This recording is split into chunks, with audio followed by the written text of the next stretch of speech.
I am about to show you a specific, scientifically backed ingredient you can sprinkle on your morning food that has been shown to assist in stabilizing blood sugar readings significantly within just 1 week of consistent use.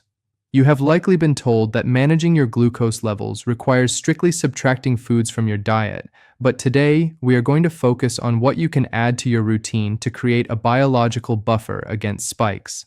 This approach shifts the focus from deprivation to strategic addition, utilizing simple compounds that alter how your body processes carbohydrates. I remember a patient named Eleanor, a 74-year-old retired schoolteacher, who came to me frustrated because her morning fasting numbers remained stubbornly high despite her cutting out all bread and sweets.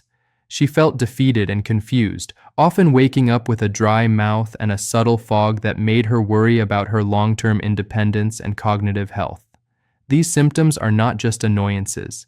They are your body's way of signaling that the sugar is staying in your bloodstream far longer than it should, potentially damaging delicate vessels in your eyes and kidneys. It is entirely possible that the standard advice you have received has been incomplete, focusing too much on what not to eat while ignoring powerful tools that can help your body handle what you do eat. Before we begin, a critical disclaimer. The information I'm sharing today is strictly for educational purposes. Always consult with your doctor before messing with your medication or making drastic changes to your diet. 1. Ceylon cinnamon. The first and most direct answer to the promise of stabilizing your blood sugar involves adding a specific type of spice to your daily intake: Ceylon cinnamon. This is not about adding flavor. It is about utilizing a compound that mimics the biological activity of insulin. When you consume carbohydrates, your body breaks them down into glucose, which enters the bloodstream and requires insulin to unlock your cells so the energy can be used. In many seniors, this key, insulin, becomes rusty, a condition known as insulin resistance. Ceylon cinnamon contains bioactive compounds that help polish that key, allowing the insulin you naturally produce to work more efficiently, thereby lowering the amount of sugar circulating in your blood. This matters because improving insulin sensitivity is the primary goal for anyone over the age of 60 who is dealing with prediabetes or type 2 diabetes. When your cells become more sensitive to insulin, your pancreas does not have to work as hard to pump out massive amounts of this hormone, which preserves your pancreatic function over the long term. By introducing a compound that assists in this unlocking process, you essentially give your metabolic system a helping hand, reducing the strain on your organs and lowering the baseline level of sugar that sits in your vessels, causing inflammation and damage.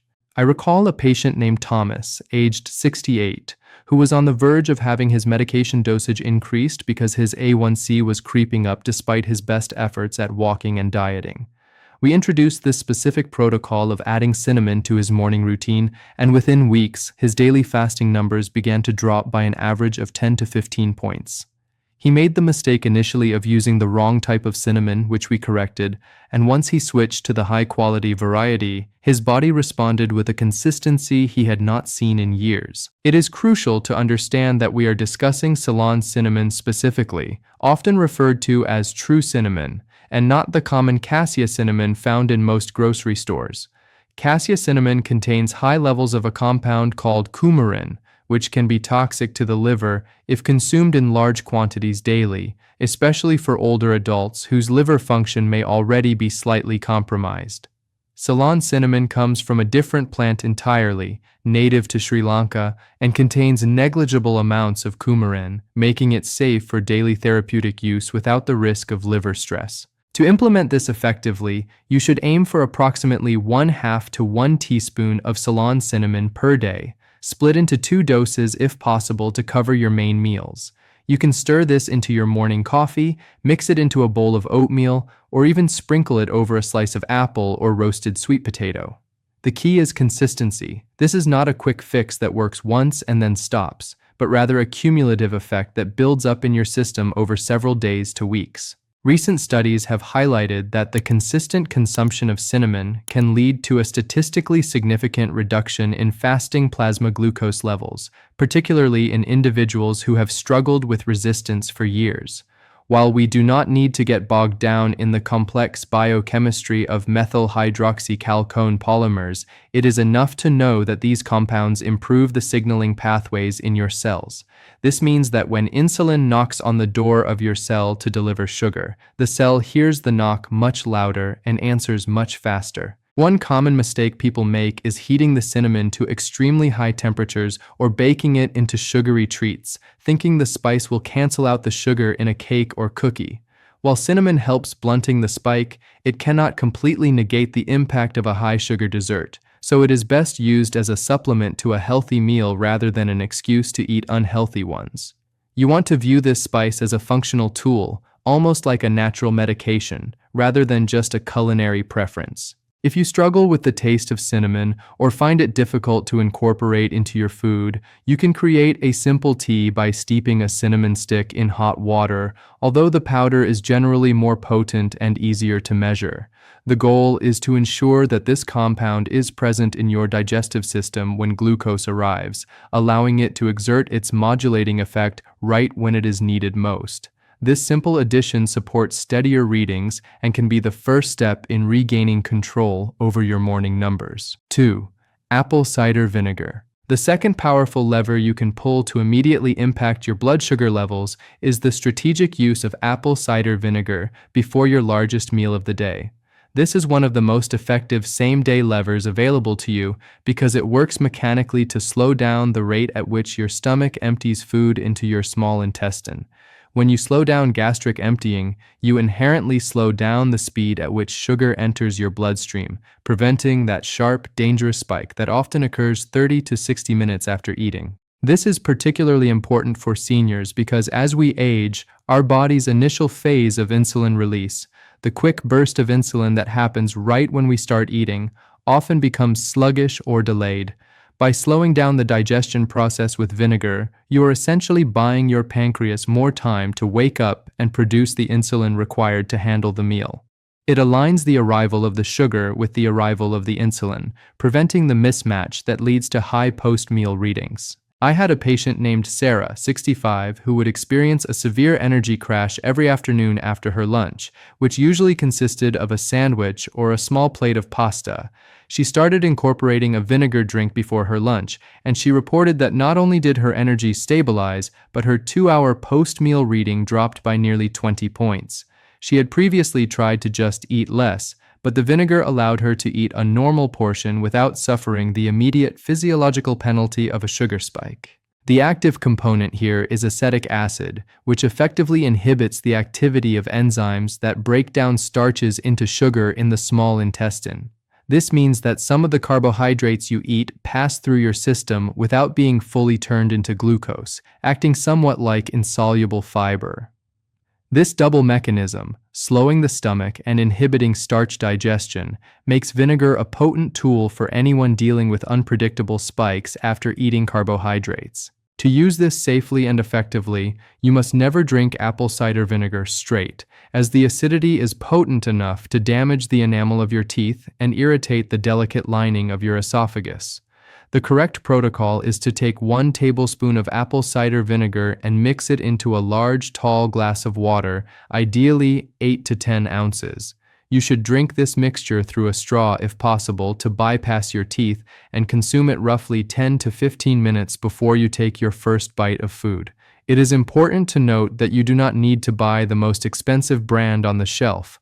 However, looking for a version that contains the mother, the cloudy sediment at the bottom of the bottle, is beneficial because it contains proteins, enzymes, and beneficial bacteria.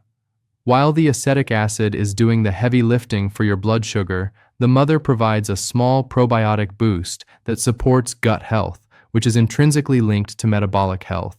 For those who find the taste of vinegar absolutely intolerable, even when diluted, you can use it as a dressing for a starter salad. Mixing the vinegar with a little olive oil and herbs and eating a cup of leafy greens before your main dish delivers the acetic acid to your stomach just as effectively as drinking it. The goal is simply to get that acid into the stomach environment before the heavy carbohydrates arrive. there is also a secondary benefit to this practice related to the dawn phenomenon, which is when your liver dumps sugar into your blood in the early morning hours, causing high fasting readings.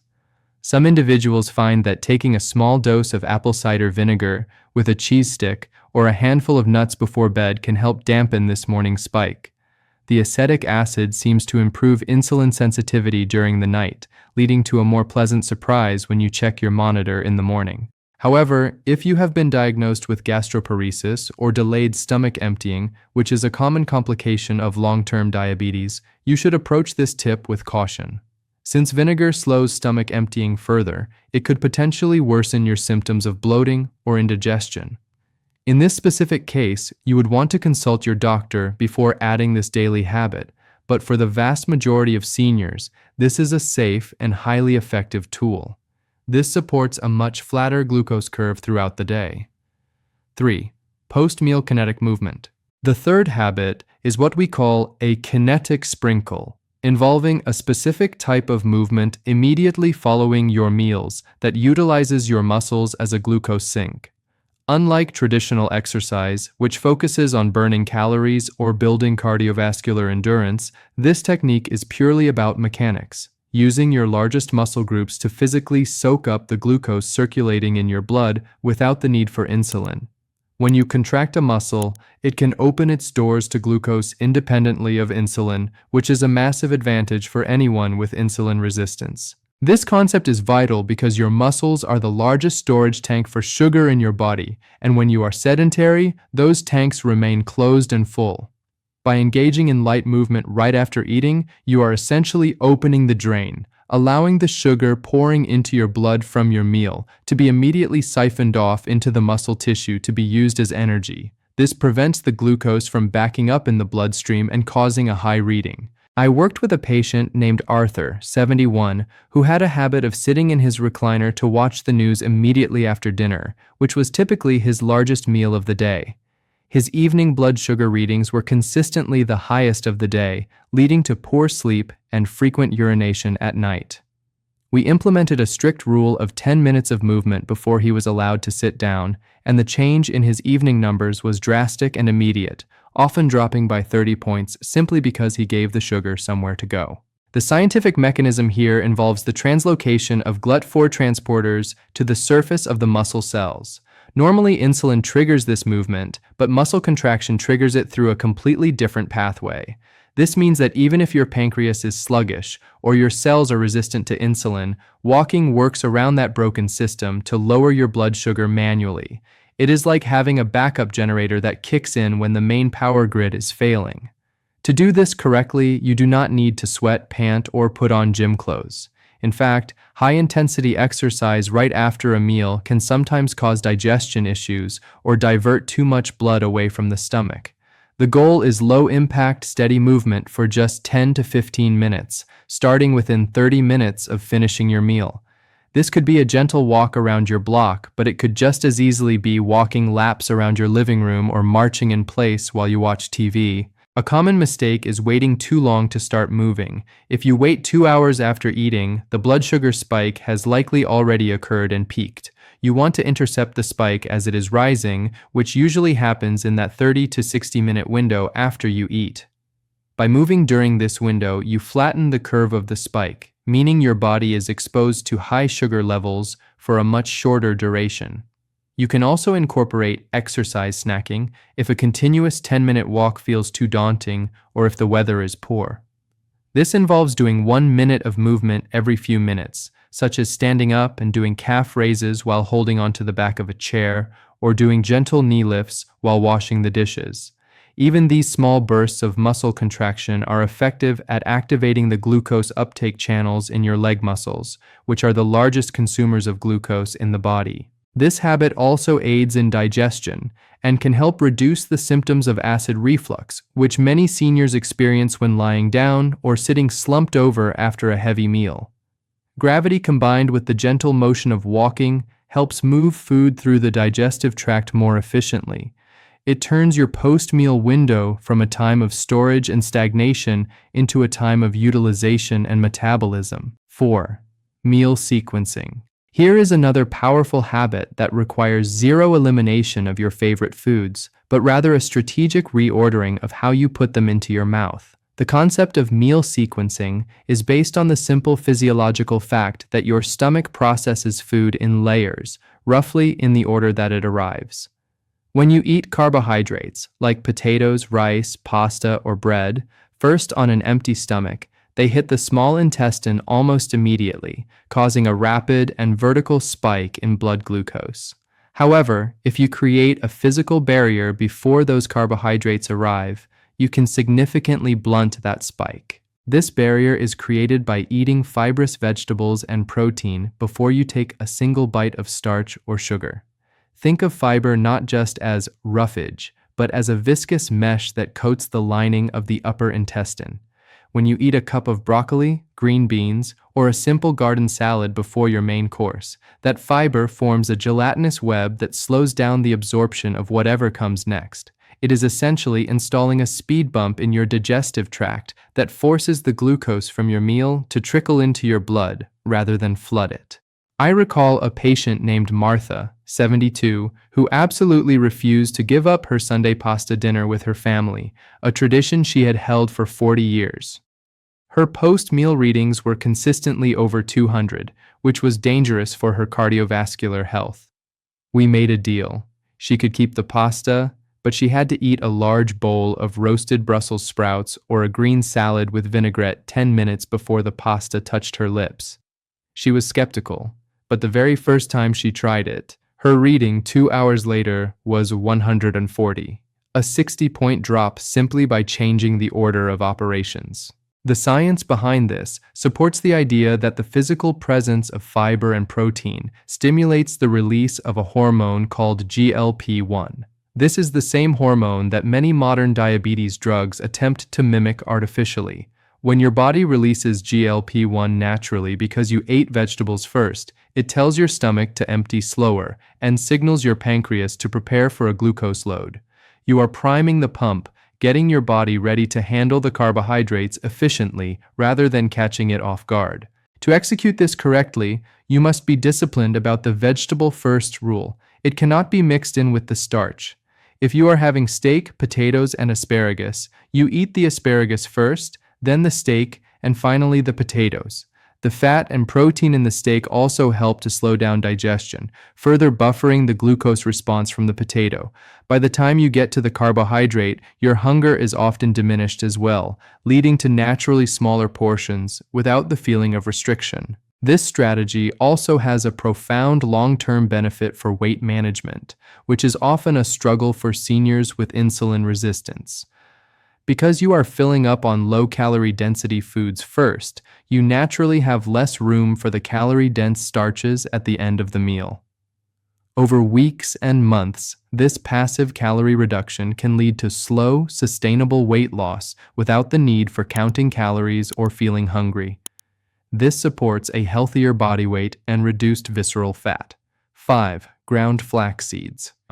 One more easy change you can try is incorporating ground flax seeds into your daily diet, specifically for their unique ability to reduce inflammation and improve gut health. Flax seeds are one of the richest plant sources of omega-3 fatty acids, and more importantly for blood sugar, a compound called lignans.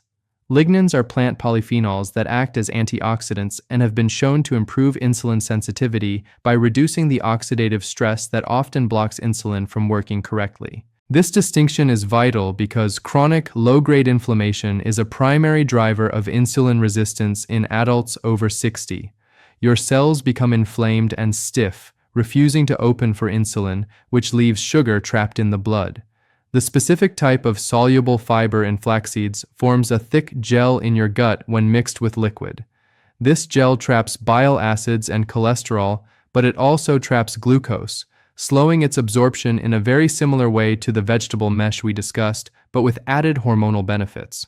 I remember a patient named James, 67, who suffered from stiff joints and high morning blood sugar, a combination that often points to systemic inflammation.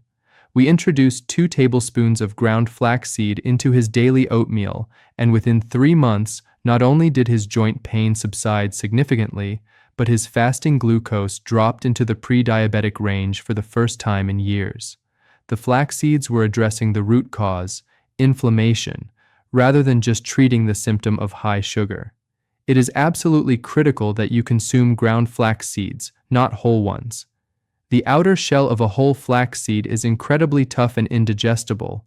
If you eat them whole, they will likely pass right through your system entirely intact, providing zero benefit. You can buy them pre-ground, often labeled as flax meal, or grind them yourself in a small coffee grinder to ensure the oils are fresh and potent. The storage of flax seeds is another area where many people go wrong. Because they are high in healthy fats, ground flax seeds can go rancid quickly if left in a warm pantry, losing their nutritional value and developing a bitter taste. You should always store your ground flaxseed in an opaque container in the refrigerator or freezer. This preserves the delicate omega-3 oils and ensures that every tablespoon you eat is actively fighting inflammation rather than adding to oxidative stress. Recent studies suggest that the lignans in flaxseed may also have a protective effect against certain hormone-related cancers, which is a significant secondary benefit for the senior population. By fixing your blood sugar with flax, you are arguably upgrading your entire cellular defense system. This is a multi-purpose tool that offers high returns for a very small daily investment of effort. This supports a systemic reduction in inflammation. 6. Hydration and mineral balance. Here is a foundational habit that is often completely overlooked: proper hydration and mineral balance. As we age, our thirst mechanism, the brain signal that tells us to drink, naturally becomes less sensitive. Many seniors are chronically, mildly dehydrated without ever realizing it. This matters for your blood sugar because your blood volume is largely water. When you are dehydrated, your blood volume decreases, which means the sugar in your blood becomes more concentrated. Imagine a glass of water with a teaspoon of sugar in it. If you let half that water evaporate, the remaining liquid is much sweeter and thicker, even though you didn't add any more sugar. The same thing happens in your bloodstream. A reading of 140 mg dl might actually be a reading of 115 mg dl if you were properly hydrated. You might be making medication decisions based on a number that is artificially inflated simply because you haven't drunk enough water that morning. I had a patient named Elizabeth, 78, who was terrified because her morning numbers were suddenly spiking to 160. She was ready to start insulin. Upon reviewing her daily routine, we realized she stopped drinking water at 4 p.m. the previous day to avoid waking up at night to use the bathroom. She was waking up profoundly dehydrated. We adjusted her routine to include a small glass of water with electrolytes in the evening and a full glass immediately upon waking. Her spikes vanished instantly because her blood volume was restored. Beyond just volume, water is essential for your kidneys to flush out excess sugar. When your blood sugar is high, your kidneys try to dump the excess glucose through urine. If you do not provide enough water for this process, your kidneys cannot filter effectively, and the sugar stays in the blood. Hydration is the medium in which your metabolism functions. Without it, every chemical reaction, including insulin signaling, becomes sluggish and inefficient. To do this correctly, you do not need to drink gallons of water that will have you running to the bathroom every hour. The goal is consistent, steady hydration. Aim for a glass of water first thing in the morning before coffee, and then a small glass with every meal. If plain water is unappealing, herbal teas or water infused with a slice of cucumber or lemon are perfectly acceptable substitutes. The key is fluid intake that is free of sugar and caffeine. Electrolytes are the second half of this equation. Drinking plain water is good, but if you are low on minerals like potassium and sodium, your cells cannot hold on to that water. For seniors, a pinch of high-quality sea salt in your morning water or eating potassium-rich foods like avocados can help maintain the cellular balance needed for hydration. Avoid sugary sports drinks. They are marketed for hydration but are poison for a diabetic. 7. Magnesium-rich seeds, pumpkin seeds. The final simple addition to your routine involves snacking on pumpkin seeds, also known as pepitas, to address a widespread mineral deficiency. Magnesium is often called the forgotten mineral in diabetes management, yet it plays a critical role in how your body processes glucose. Magnesium is required for the tyrosine kinase enzyme to function. This is the enzyme that allows insulin to open the cell door. If you are deficient in magnesium, your insulin key gets stuck in the lock. Studies have consistently shown that people with type 2 diabetes have lower levels of intracellular magnesium than those with normal blood sugar. This is partly because high blood sugar causes the kidneys to excrete more magnesium, creating a vicious cycle. Low magnesium causes insulin resistance, which causes high blood sugar, which causes more magnesium loss. Breaking this cycle requires a consistent dietary source of this vital mineral. I recall a patient named Robert, 64, who struggled with terrible leg cramps at night and high fasting sugars in the morning. These cramps were a classic sign of magnesium deficiency. We added a quarter cup of raw pumpkin seeds to his evening routine. The high magnesium content helped relax his muscles, eliminating the cramps, and the healthy fats and protein stabilized his blood sugar through the night. His morning numbers improved because he was finally sleeping deeply, which lowers cortisol, a stress hormone that raises blood sugar. Pumpkin seeds are a powerhouse because they are one of the most concentrated food sources of magnesium available, but they also contain healthy fats and protein. This combination makes them the perfect diabetic snack because they have a minimal impact on blood sugar themselves while providing the nutrients needed to lower it. They are also rich in zinc and iron, supporting overall immune health. To use them effectively, choose raw or dry roasted pumpkin seeds that are unsalted or lightly salted. Avoid the ones coated in honey or sugar glazes, as those defeat the purpose entirely. You can eat a small handful as a mid-afternoon snack, sprinkle them over your salad, combining with the vegetable mesh strategy, or add them to your morning oatmeal for a crunch. If you know someone over 50 who could benefit from this, share this video and subscribe for more simple health tips.